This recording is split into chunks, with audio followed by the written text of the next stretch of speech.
Closing out our mini tour of Hogwarts, and again, it was but a fraction of this enormous castle, but we're closing it out here in the clock tower, so another recognizable location, but this is where Crossed Wands, which is the secret, not so secret dueling club is, that the students have put together. Professors definitely know about it, but they think they're being clever. And it's run by this Lucan Brattleby here, who's in a younger year, but we kind of like that that he's running things. Hello, Lucan. May I use the training dummy? Of course.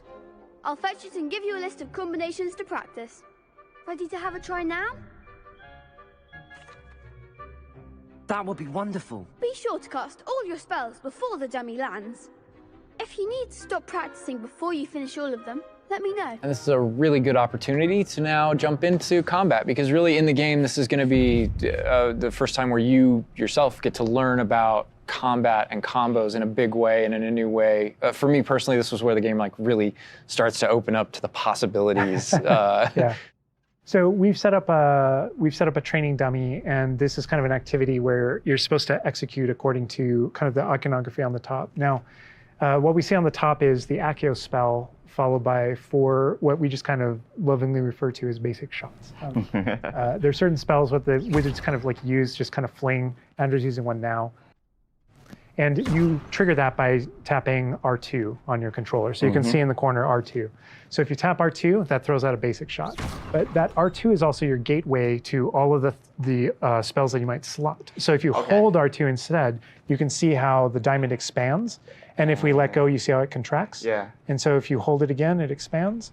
And so when it expands, then all the spells that you slotted while you're holding that button can now be tapped with your face buttons. Awesome. And not only that, but over the course of the game, you can gain additional spell diamonds, up to 4 additional ones, so that you can slot up to 16 spells, pretty much instantly. And then that helped us fulfill the fantasy of, in combat, I need to be able to access things very rapidly. Yeah. And so you learn over the course of these events, how to juggle not just the spell casting, but also it reinforces an understanding of another feature of the wheel, which is their cooldowns. So as you're casting spells, just to make sure that you're not just kind of repeatedly using one thing over and over and over again, you can see cooldowns on the spells that he's using on the wheel. And then as you progress through the game, there are different things that can affect things, like cooldowns through your talents, different things that allow you to kind of juggle and adjust and update those things. And so if you hold down R2 and you tap the D-pad, it will switch between your other diamonds if you've unlocked them, and that's how you access all those. Oh man, it looks like we're about to get some action over here. Yeah, so this is a great way to kind of learn how to pull things together, so you pull those combos right together. Here. Yeah. Tap, Accio, tap, tap, tap. Awesome. Well done, Andrew. And that's just against the dummy, but I mean... I'd say that's enough practice. You looked good out there. Thank you, Lucan. I say better to discover one's weaknesses during practice than during a duel. You'll be a fearsome challenger now. I think now we can take on something a little more challenging. It's going to shoot back. Now let's talk about some more features of the combat system. Hello, Lucan. Is the next round of Crossed Wands all set? Why, yes it is. I've got a great match lined up. Ready for another round? We're on a PS5 dev kit here, so we're going to be able to kind of pause the action and talk about what you're seeing on the screen, because there's about to be a lot going on. Okay. All right, here you can select if you want to fight with somebody else, some of your classmates. Yeah. But in this case, we're not. We want that action to feel a little more frantic towards you to really get you that sense of combat. So apparently you've got quite the reputation, because they've got you up against 3 people. 3, off the jump. So I can explain this just because I know people are going to go into it, but we can probably just kind of jump in. So you're not the only one that has Protego and the ability to deflect. The enemies do too. And we actually play with that when it comes to the spell casting. So you notice that there are different colored kind of shields around the different characters. And you also notice that your spells have different colors on them. So to help players understand kind of like the function of their spells, we kind of put them into brackets. So there are damage spells, there are force spells, there are, I'm forgetting the other one, all of a sudden, control spells. And so those things for the player, they wind up also being a color indicator for which actual spell to use to break the different shields that enemies can use. That way it rewards kind of like that close attention that you're paying on things. We've got this paused here now, and you can kind of see all the elements on the screen, the halo around the avatar's head, each of the different shields, to kind of give us a breakdown of what's going on. Give us a breakdown of different things that you're saying. So you notice at the top that we're kind of like calling out which enemy you currently have targeted and their level and health. And so, you know, as you target different characters, you'll be able to get that breakdown. The halo over your head, whenever an enemy is about to an attack, it's almost like you have a little bit of a sixth sense for those things that are coming.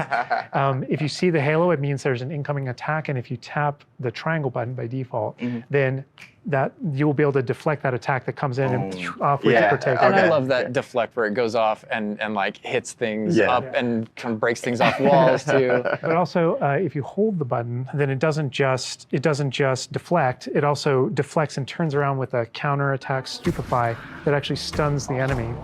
And you can use that even in your combos and stuff. So if you're focused on a character, you know, and you're doing your thing, and someone else attacks you, you can actually turn that attack into a direct attack on the person that you're comboing. Back into gameplay here. Andrew's gonna pretty handily finish these other students off here, win this duel. Look how fast it is. It's like a dance. Yeah, we really felt like in the movies, there's almost like it's kind of like there's this element of kind of like fencing from a very great distance. That's such a good call. And there are a lot of things that we had to do with our controls and combat system in order to kind of capitalize on that idea that's pretty unique to the Wizarding world. Understandable. Yes. Well, perhaps you should try that next time. The other duelists have already taken notice of you, but after that last round, they'll really have it in for you. You'd better keep practicing if you want a chance at winning, or at least surviving the next round. I'll let you know when we're ready. Hope to see you then. The next round is for all the gobstones, so to speak.